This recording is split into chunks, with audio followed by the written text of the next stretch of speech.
السلام علیکم ورحمۃ اللہ وبرکاتہ۔ بسم اللہ الرحمن الرحیم۔ دوستو یہ ویڈیو لازمی سننا، شاید یہ آپ کی زندگی کو بدل دے۔ دوستو صومالیہ کے مشہور شہر مقدوشیہ یا مغادیشو صومالیہ کے ایک پرائمری سکول میں اساتذہ اور کلرک بڑی حیرت اور تعجب سے اس کی خوبصورت آواز میں نغمے سن رہے تھے۔ غضب کی آواز ہے، ایک نے کہا۔ ہیڈ ماسٹر نے کہا، اتنی خوبصورت آواز میں نے کبھی نہیں سنی، اس کے پاس تو لہن داودی ہے۔ اس نے ایک نغمہ ختم کیا، اب وہ پرانی شاعری سنا رہا تھا۔ ایک کہنے لگا، منحنی سی شکل و صورت کا عبداللہ جب بڑا ہوگا تو کیا غضب ڈھائے گا۔ ہمارے لیے باعث فخر ہے کہ یہ ہمارے اسکول کا طالب علم ہے۔ خوبصورت آواز اور اس کے ساتھ صحیح تلفظ ایک نعمت خداوندی ہے جو چھوٹے سے عبداللہ کو بڑی کم عمری میں ہی میسر آ گئی تھی۔ وہ جیسے جیسے بڑا ہوتا گیا اس میں خود اعتمادی بڑھتی چلی گئی۔ اب وہ بڑے بڑے اجتماعات کے سامنے اپنی آواز کا جادو جگاتا اور لوگ مبہوت ہو کر رہ جاتے۔ ان دنوں صومال پر سیاد بری کی حکومت تھی۔ ایک دن وزارت تعلیم کے بڑے افسر نے اس کے قصائد سنے۔ اگر یہ ہمارے صدر کی مدح میں اشعار پڑھے تو مزہ آ جائے گا، اس نے سوچا۔ چنانچہ عبداللہ کے لیے خصوصی تعلیم اور اساتذہ کا بندوبست کیا گیا۔ اب وہ گانے کے ساتھ ساتھ موسیقی کا بھی ماہر بن چکا تھا۔ میٹرک کے بعد اس کی شہرت بڑھتی چلی گئی۔ اس وقت کے وزیر تعلیم نے اس کی آواز سنی تو گرویدہ ہو گیا۔ اس نے خصوصی قانون پاس کروایا۔ اسکولوں میں موسیقی کے شعبے کا قیام عمل میں آیا اور نوجوان لڑکوں اور لڑکیوں کے لیے موسیقی اور رقص و سرور کی باقاعدہ تعلیم کا آغاز سرکاری سرپرستی میں شروع ہوا اور اس کا چیف عبداللہ کو بنایا گیا۔ اسکولوں اور کالجوں میں موسیقی کی تعلیم شروع ہو گئی۔ اندرون ملک اور بیرون ملک ثقافت کے نام پر ثقافتی طائفے جانے لگے۔ عبداللہ کی شہرت بڑھتی چلی گئی۔ صومال میں ہی نہیں، ہمسایہ ملک جیبوتی، سابق فرانسیسی صومالی لینڈ میں بھی لوگ اس کی آواز کے دیوانے تھے۔ اسے متعدد ایوارڈوں سے نوازا گیا۔ عبداللہ جہاں جاتا لوگ اس کی ایک جھلک دیکھنے کے لیے اکٹھے ہو جاتے۔ بڑے بڑے ہوٹلوں میں ہفتوں پہلے اس کی بکنگ کی جاتی۔ جب یہ سٹیج پر آتا تو کئی منٹ تک مسلسل تالیاں بجتی رہتی۔ جب گانا شروع ہوتا تو دلوں کی دھڑکنیں ٹھہر جاتی۔ اس کا لقب شہنشاہ ترنم تھا۔ 1977 میں صومال میں انقلاب برپا ہوا۔ روسی اقتدار اور اثر و رسوخ کا خاتمہ ہو گیا۔ حکومت تبدیل ہو گئی، اس کا رخ مغرب کی طرف ہو گیا۔ ملک میں اشتراکیت کی بجائے جمہوریت کا غلغلہ ہوا۔ ایک اچھے بزنس مین کی طرح عبداللہ نے بھی اپنا رخ تبدیل کیا۔ پہلے یہ اشتراکیت کے گن گاتا تھا۔ اس کے نغمے اور گیت اس نظام کی مدح سرائی میں ہوتے تھے۔ نظام بدلا تو عبداللہ بھی بدل گیا۔ اب اس کی زبان پر جمہوریت کے لیے نغمے تھے۔ ملک میں اقتصادی اصلاحات ہونے لگی تو اس نے بھی اپنی کمائی کو محفوظ کرنے کا سوچا اور پھر وہ ایک عدد نائٹ کلب کا مالک بن گیا۔ مقدیشیوں میں اول درجے کا نائٹ کلب جہاں راتیں جاگتی اور دن سوتے تھے۔ نوجوان لڑکوں اور لڑکیوں کا ایک بڑا گروہ اس کے گرد جمع ہو گیا۔ اندرون ملک اور بیرون ملک اس کی شہرت برابر تھی۔ اب یہ مختلف ممالک کے دوروں پر جانے لگا۔ عبداللہ نے ایک مرتبہ انٹرویو میں کہا کہ جب میں نائٹ کلب کا مالک بن گیا تو پھر وہاں گانے گاتا۔ مقدوشیہ کے ہوٹل اور نائٹ کلب میری بکنگ کے لیے زیادہ سے زیادہ رقومات پیش کرتے۔ راتوں کو زندہ کرنے کے لیے، لوگوں کو خوش کرنے اور اپنے آپ کو مزید پاپولر بنانے کے لیے میں نت نئے ناٹک رچاتا، اور یہاں ڈانس، فحش مکالمات اور عشقیہ گیتوں کے ذریعے پیسہ کمانا ہمارا مقصد حیات بن چکا تھا۔ جب یہ چیزیں میسر ہوں تو پھر شیطان خوب خوش ہوتا ہے۔ بگڑے ہوئے گھرانے، ان کی امیر لڑکیاں اور لڑکے، شراب، نشہ، ہیروئن، سب کچھ میسر تھا۔ رقص گاہیں ہماری وجہ سے آباد تھی۔ یہ عبداللہ کا ایک انٹرویو تھا۔ دوستو، شیطان کے اہداف حاصل کرنے کے لیے وہ کہتا ہے کہ ہمارے ارد گرد بدکار لوگوں کا ایک بڑا گروہ تھا۔ اس دوران میں ملک میں اسلام کے خلاف حکومتی لابی دن رات کام کر رہی تھی۔ علماء، صلحاء اور مساجد کو نشانہ بنایا جا رہا تھا۔ جب کفر اور اسلام کے درمیان کشمکش جاری ہو تو طاغوت اور زیادہ خوبصورت چہرے کے ساتھ سامنے آتا ہے۔ ہم نے بھی اسلامی اقدار کو ختم کرنے اور شیطانی مجالس کو فروغ دینے میں ساری قوتیں صرف کر دی۔ عبداللہ کہتے ہیں کہ ہم صرف نام کے مسلمان تھے۔ اسلامی روح کے بغیر زہری حد تک میں نے کتنے ہی یورپی ممالک کا سفر کیا۔ وہاں نائٹ کلبوں میں میں گاتا رہا، صومال کے آرٹ کو اجاگر کرتا رہا۔ مغرب کو خوش کرنے کے لیے ہم ترقی پسند قوم ہیں۔ میرے ایمان کا، اسلام کا اور اخلاق کا جنازہ نکلتا گیا، مگر میری جیب بھرتی گئی۔ 1983 میں میرے والد نے مجھ پر شادی کرنے کے لیے زور دیا۔ والدین کے لیے اپنی اولاد کی شادی بہت بڑی خوشی ہوتی ہے۔ والدین نے اپنے ہی خاندان میں سے ایک لڑکی کا انتخاب کیا۔ یوں تو صومال کی بہت سی لڑکیاں میرے ساتھ شادی کی تمنا کرتی تھی، مگر یہ لڑکی میرے خاندان سے تھی، خوبصورت، خوبصیرت اور خاصی پڑھی لکھی تھی۔ لہذا میں نے ہزاروں لڑکیوں پر اس کو ترجیح دی اور شادی پر فوراً رضامند ہو گیا۔ کچھ ہی دنوں کے بعد شادی کا ہنگامہ شروع ہوا۔ ایک گلوکار کی شادی یقیناً بہت یادگار تھی۔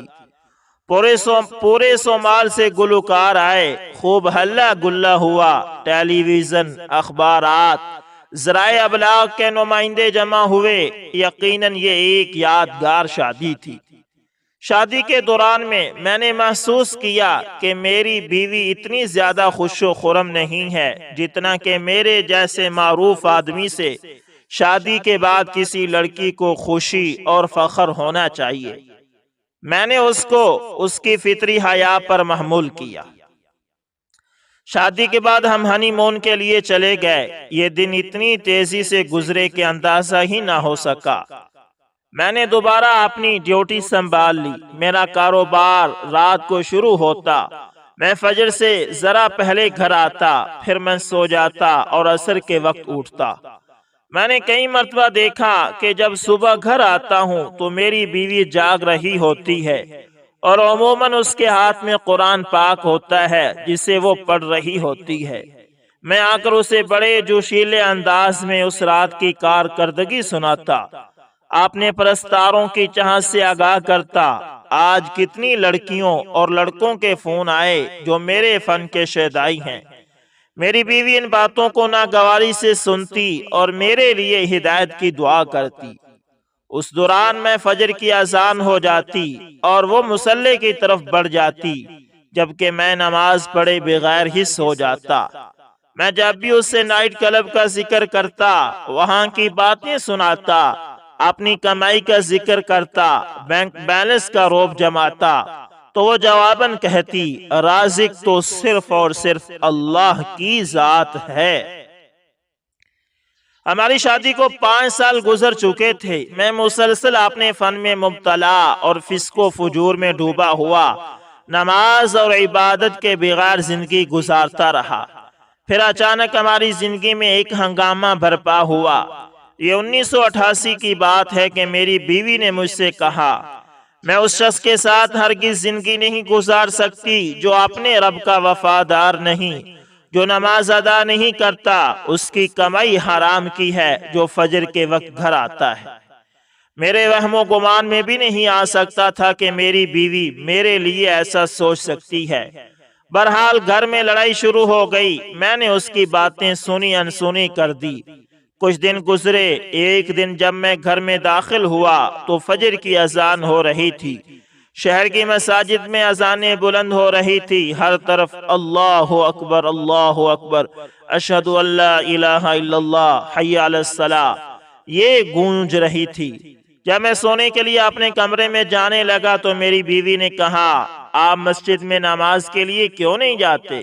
کیا آپ نے اذان کی آواز نہیں سنی؟ میری زندگی میں یہ پہلا موقع تھا کہ کسی نے مجھے نماز کے لیے کہا تھا۔ اس لمحے میں نے خود بھی نماز پڑھنے کے بارے میں سوچا، میرے جسم میں جھرجھری سی آئی۔ بیوی کی آواز بار بار کانوں میں گونج رہی تھی۔ اس وقت مسلمان مسجد کی طرف جا رہے تھے۔ آپ کیوں مسجد کا رخ نہیں کرتے؟ یہ رحمان کا بلاوا ہے، یہ مالک الملک کی طرف سے دعوت ہے۔ اور پھر میرے ذہن میں خیر اور شر کی کشمکش شروع ہوئی۔ فطرت کی آواز بلند ہوئی، تمہارا نام کتنا خوبصورت ہے عبداللہ، تم اللہ کے بندے ہو، مگر نہیں، تم تو شیطان کے چیلے بنے ہوئے ہو۔ کبھی تم نے اپنے مالک کے سامنے سر نہیں جھکایا۔ تم کب تک زندہ رہو گے؟ کب تک زندگی رہے گی؟ کب تک جوانی رہے گی؟ میرے سامنے ماضی آتا گیا۔ ضمیر نے ملامت شروع کی، مگر فوراً ہی قلب کی رعنائیاں، ٹیلی ویژن کی سکرین، سٹیج، شہرت، عزت۔ کیا میں بیوی کی بات مان لوں؟ یہ کام چھوڑ دوں؟ نہیں، ایسا ممکن نہیں۔ یہ مقام حاصل کرنے کے لیے میں نے بے حد محنت اور جد و جہد کی ہے۔ یہی سوچتے سوچتے میں حسب عادت سو گیا۔ شام کے وقت میں نے کپڑے تبدیل کیے، کلب جانے کے لیے تیاری کی۔ میری بیوی نے میرے کان میں سرگوشی کی، اس کی آنکھوں میں آنسو تھے۔ وہ کہہ رہی تھی، ذرا بیٹھ جائیں، ذرا میری بات تو سنیے۔ کیا ہمارا رازق اللہ نہیں ہے؟ حلال کا ایک لقمہ حرام کے ہزاروں لقموں سے بہتر ہے۔ مجھے ایسے محسوس ہوا کہ بیوی کی آواز، اس کی گفتگو، اس کے کلمات یقیناً درست ہیں، ان میں صداقت ہے، یہ فطرت کی آواز ہے۔ مگر میرا فن، میری آواز، میری شہرت۔ میں تیزی سے باہر بھاگا، کہیں میں بیوی کی بات نہ مان لوں۔ راستے میں بیوی کے کلمات میرا پیچھا کر رہے تھے کہ میں نائٹ کلب کے دروازے پر پہنچ گیا۔ اس دوران میں عشاء کی نماز کا وقت ہو چکا تھا۔ میرے کانوں میں مؤذن کی خوبصورت اور دل میں اتر جانے والی آواز، حی علی الصلاۃ، حی علی الفلاح۔ بیوی کی نصیحت یاد آئی، اللہ کی رحمت جوش میں آ گئی۔ فسق و فجور اور کفر کے غبار کی تہ بیٹھنے لگی۔ ایمان کی حرارت اور اسلام کی قوت زور دکھانے لگی، اور پھر میرا رخ نائٹ کلب سے مسجد کی طرف ہو گیا۔ میں مسجد میں داخل ہوا، وضو کیا، جماعت ہو رہی تھی، میں نے نماز ادا کی۔ بعض نمازیوں نے مجھے پہچان لیا، کوئی ہاتھ ملا رہا ہے، کوئی دور سے سلام کر رہا ہے۔ ان کے چہروں پر مسکراہٹ ہے اور میرا چہرہ خوشی سے چمک رہا تھا۔ الحمدللہ، میں نے فطرت کو پا لیا ہے۔ کسی نے مجھے صحیح بخاری کا نسخہ تحفے میں دیا، اب یہ میرے لیے متاع حیات تھی۔ میں اپنے نئے ماڈل کی قیمتی گاڑی میں سوار ہوا، اس کا رخ نائٹ کلب کی بجائے گھر کی طرف تھا۔ میری بیوی جو مجھے فجر کے وقت گھر آتے دیکھا کرتی تھی، آج عشاء کے بعد گھر میں دیکھ رہی تھی۔ بیوی کی طرف بڑھا، بیگم تمہیں مبارک ہو، میں نے آج سے گانوں سے توبہ کر لی ہے۔ میں نے فسق و فجور اور لاہ و لعب کی زندگی کو 3 طلاقیں دے دی ہیں۔ میں نے سچی توبہ کر لی ہے، اب میں الحمدللہ تائب ہو گیا ہوں۔ پھر میں نے محسوس کیا گویا میں نے نئی زندگی کا آغاز کیا ہے۔ سب سے پہلا کام وہ اسٹوڈیو جس کا میں مالک تھا، جس میں گانے ریکارڈ کراتا تھا، جس میں دنیا بھر کی جدید مشینیں تھی، جن کو دنیا کے کونے کونے سے جمع کرتا رہا تھا۔ میں نے اس اسٹوڈیو کو دعوت اللہ کے لیے وقف کر دیا۔ اب یہاں قرآن پاک کی کیسٹیں، علماء کرام کی تقاریر اور اسلامی ترانے ریکارڈ ہوں گے۔ میں نے قیمتی گاڑی فروخت کر دی، خوبصورت محل نما کوٹھی فروخت کر دی۔ میں ایک اوسط درجے کے مکان میں آ گیا۔ اب میرا وقت اپنے گھر میں گزرنے لگا۔ میری ایک ہی تمنا تھی، ایک ہی جستجو، میں حلقہ قرآن سے وابستہ ہو گیا۔ اب مجھے قرآن پاک حفظ کرنے کی بھی خواہش ہوئی۔ کچھ عرصہ ٹھیک گزرا، مگر جب کوئی اسلام کی راہ میں چلے گا تو آزمائش لازماً آئے گی۔ یہ تو سنت اللہ ہے۔ حق کی راہ میں یقیناً بہت سی مشکلات ہیں۔ دنیا مومن کے لیے قید خانہ اور کافر کے لیے جنت ہے۔ یہ پھولوں کی سیج نہیں، یہ شہادت گائے الفت میں قدم رکھنا ہے۔ عبداللہ کے لیے سب سے پہلی آزمائش مال کی کمی کی تھی۔ وہ گانے بجانے کے علاوہ کوئی کام نہیں جانتا تھا۔ یہ گانا بجانا ختم ہوا تو مصدر رزق بھی ختم ہو گیا۔ پہلے کا کمایا ہوا مال وہ حرام کی کمائی تھی، لہٰذا اس میں برکت تو سر سے تھی ہی نہیں۔ پس انداز بھی کم ہی تھا۔ کئی دن، کئی راتیں، کئی ہفتے گزر گئے، آمدنی کا کوئی ذریعہ نہ بن سکا۔ جس شخص نے ساری زندگی عیش و عشرت میں گزاری ہو، اب اس کے لیے فاقہ کشی شیطان نے کئی بار بہکایا۔ ماضی یاد آیا، کس طرح مال و دولت میں کھیلتا تھا، اور اب روٹی کے لیے ترس رہا ہوں۔ اسی زندگی میں لوٹ جاؤں، مگر ایمان کے تقاضے کچھ اور تھے۔ اور پھر ایک دن اس کے پرانے رفقا آ گئے، موجودہ صورتحال پر افسوس کا اظہار کیا اور دام تصویر پھیلایا۔ عبداللہ، ایک رات ہمیں دے دو، صرف ایک رات، اور معاوضہ تم سوچ بھی نہیں سکتے۔ جو پہلے ایک رات میں کماتے تھے اس سے 2 گنا، 3 گنا زیادہ، 5، 7، 9، ہم 10 گنا زیادہ دینے کے لیے تیار ہیں۔ ایک مرتبہ ہاں کر دو۔ مگر ایمان باللہ جب پختہ ہو جائے تو پھر انقلابات برپا ہوتے ہیں، سخت پہاڑ بھی راستہ چھوڑ دیتے ہیں۔ ایمان اور اس کے مقابلے میں دنیا بھر کی دولت، دنیا بھر کی سیادت اور حکمرانی پر کا کے برابر بھی حیثیت نہیں رکھتی۔ عبداللہ کے دل میں رب تعالی کی محبت راسخ ہو چکی تھی۔ تمام اقسام کی مراعات، لالچ، فوائد کچھ منظور نہیں۔ میں نے رحمان کو راضی کرنے کا عزم مصمم کر لیا ہے، عبداللہ نے کہا۔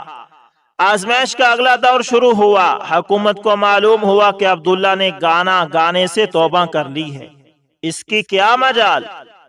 اس کو بلایا گیا، پوچھا گیا، تنبیہ کی گئی، منع کیا گیا کہ یہ تمہارا فیصلہ نہایت نامعقول اور احمقانہ ہے۔ بعض نے کہا کہ چھوڑ دو، چند دن کی بات ہے، خود ہی واپس آ جائے گا۔ پھر اس کے ساتھ متعدد دانشوروں نے، اپنے تئیں عصر حاضر کے نام نہاد دانشوروں نے عبداللہ سے مناقشہ شروع کیا۔ مناظرہ ہوا، اس سے بحث ہوئی تو معلوم ہوا کہ یہ وہ عبداللہ نہیں جس نے 18 سال فنکاری کی ہے۔ یہ وہ مشہور مغنی اور گلوکار نہیں، کوئی اور ہی عبداللہ ہے۔ ان کو خوب معلوم ہو گیا کہ اب وہ عبداللہ گویہ نہیں بلکہ داعی اللہ ہے۔ اور جب مناقشہ، مناظرہ، بحث، لالچ سب ناکام ہو گئے، عبداللہ کو منوانے میں سب مکمل طور پر ناکام ہو چکے، تو پھر منوانے کا، رام کرنے کا نیا انداز اختیار کیا گیا۔ وہی انداز جو تمام طاغوتی طاقتیں اختیار کرتی ہیں، ہر زمانے میں، ہر دور میں، ڈرانے کا، دھمکانے کا انداز۔ تمہیں ٹیلی ویژن پر آنا ہوگا اور اعلان کرنا ہوگا کہ میں نے گانے بجانے سے جو انکار کیا تھا، اب دوبارہ اس سے رجوع کر رہا ہوں۔ وہ میری غلطی تھی، وہ وقتی طور پر تھا، اور اگر تم نے ہماری بات نہ مانی تو پھر جیل، قید خانہ، مقدمات، بدنی سزا۔ مگر ایک سچا مومن جس کا ایمان راسخ ہے، جسے رب کی تائید اور مدد کا پختہ یقین ہو، اس کے رویے میں کبھی کوئی نرمی نہیں آ سکتی، اور عبداللہ کے رویے میں بھی نہیں آئی۔ اس نے سوچا کہ یہ زندگی ہے نا، ایک ہی، اسے ختم ہو جانا ہے۔ اگر رب کی فرما برداری میں ختم ہوتی ہے تو سودا مہنگا نہیں۔ عبداللہ نے اپنے رب کے ساتھ سچا سودا کیا اور اس عزم کا اظہار کیا کہ اگر جان کی بازی بھی لگانی پڑی تو وہ حق سے نہیں پھرے گا۔ پھر عبداللہ نے شدت سے اور پوری قوت سے ان کے تمام مطالبات کو ٹھکرا دیا اور کہا کہ خواہ مجھے ٹکڑے ٹکڑے کر دیا جائے، میں تمہاری بات ماننے کے لیے تیار نہیں۔ ان حالات میں طاغوت کے دیگر حربوں میں سے ایک حربہ حق کی آواز کو روکنے کا قید، جیل، حبس، نظر بندی، مقدمات ہوتا ہے۔ چنانچہ یہ حربہ بھی آزمایا گیا۔ عبداللہ کو جیل میں ڈال دیا گیا کہ شاید لوٹ آئے۔ اس کا جرم، اس کا قصور رقص و سرور اور گانے سے انکار تھا۔ جی ہاں، اس مقبول ترین شخصیت کو جیل کی کال کوٹری میں ڈال دیا گیا کیونکہ اس نے اس بات کا اعلان کیا تھا کہ میرا رب اللہ ہے، اور اگر وہ ان کی بات مان لیتا، غنا کو، رقص کو، راگ کو اپنا مقصد حیات قرار دے لیتا تو اس کی عزت، احترام، منصب، دولت، شہرت سب برقرار رہتے اور وہ اس کو کندھوں پر بٹھاتے۔ عبداللہ ایک مدت تک قید میں رہا۔ اس دوران میں اس کو تعذیب دی گئی، مارا گیا، سزائیں دی گئی کہ ترک غنا سے رجوع کر لے، مگر وہ اللہ کا بندہ اپنے عزم پر ثابت قدم رہا۔ جیل میں ایک مدت گزارنے کے بعد اس میں کوئی تبدیلی نہ آئی تو حکمران اس سے مایوس ہو گئے اور اس کو رہا کر دیا۔